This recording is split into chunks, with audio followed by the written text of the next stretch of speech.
Hello YouTube family, কেমন আছো তোমরা সবাই? আশা করছি তোমরা সবাই খুব ভালো আছো।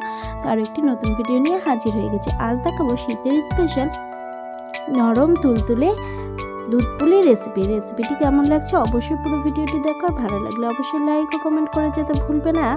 আর যারা নতুন বন্ধু রয়েছে তারা অবশ্যই চ্যানেলটিকে সাবস্ক্রাইব করে যাবে নতুন নতুন ভিডিও দেখার জন্য। তো দেখো, প্রথমে নিয়ে নিয়েছিলাম একটি মাঝারি সাইজের নারকেল, যেটাকে আমি কুড়িয়ে নিয়েছিলাম।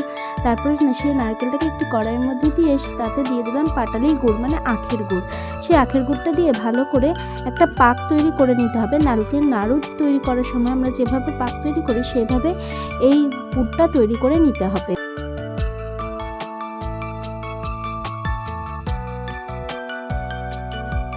আমাদের দুধ পুলির নারকেলের পুর একদম রেডি হয়ে গেছে। শুকনো শুকনো করে আমরা এটাকে রেডি করে নিয়েছি। তারপরে সেই কড়াইয়ের মধ্যে প্রায় 2 কাপ মতন জল দিয়ে আমি এখানে চালের আটা দিয়ে দিচ্ছি এবং এটাকে একটু জলের সাথে ভালো করে মিশিয়ে নেব। তারপরে এটাকে গরম অবস্থাতেই একদম একটা আটার ডোয়ের মতন তৈরি করে নিতে হবে। হাতের সাহায্যে এটাকে ভালো করে মেখে নিতে হবে। গরম অবস্থাতেই এটা মেখে নিতে হবে, নইলে পরে শক্ত হয়ে যেতে পারে। তো আমি এভাবে সব আটাটাকে ভালো করে মেখে নিচ্ছি।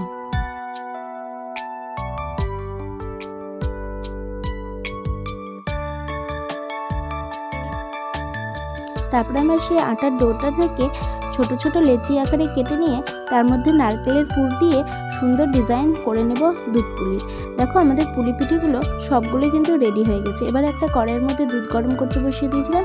তার মধ্যে তেজপাতা এলাচ ফাটিয়ে দিয়ে নিয়ে দুধটা ভালো করে একটু গরম করে নিয়ে, মানে ফুটিয়ে নিয়ে, তার মধ্যে আমরা দুধ পুলিগুলোকে দিয়ে দিলাম।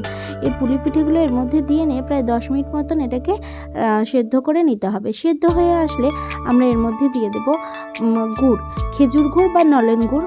আমরা এর মধ্যে দিয়ে নিয়ে, মানে গ্যাসটা বন্ধ করে এর মধ্যে গুড়টা দিতে হবে, নইলে দুধ ফেটে যাবার ভয় থাকে। গুড়টা দিয়ে নিয়ে একটু নাড়াচাড়া করে নিলে তৈরি হয়ে যাবে আমাদের দুধ পুলি রেসিপি। একদম খুব তুলতুলে ও টেস্টি হয় খেতে। তোমরা একবার এভাবে বাড়িতে বানিয়ে দেখো, আশা করছি তোমাদের ভালো লাগবে। যদি ভিডিওটি ভালো লেগে থাকে তাহলে অবশ্যই একটা লাইক ও কমেন্ট করে যেতে ভুলবে না। থ্যাংক ইউ সকলকে পুরো ভিডিওটির সাথে থাকার জন্য। আর দেখো কি সুন্দরভাবে কেটে যাচ্ছে, আর খেতেও কিন্তু খুব টেস্টি হয়েছিল।